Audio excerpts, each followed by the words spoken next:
Chi thứ 16 kế hoạch ra đi. Cô bác con, ta cô hợp nhất. Con hẹn vô sinh hợp cơ. Song công. Trong cơ chiêu thứ 6.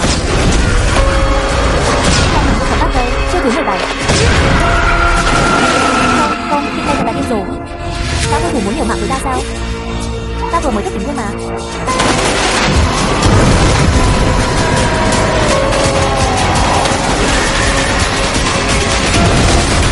Không phải khi Thăng Long thắng trò chơi thì có sự chơi.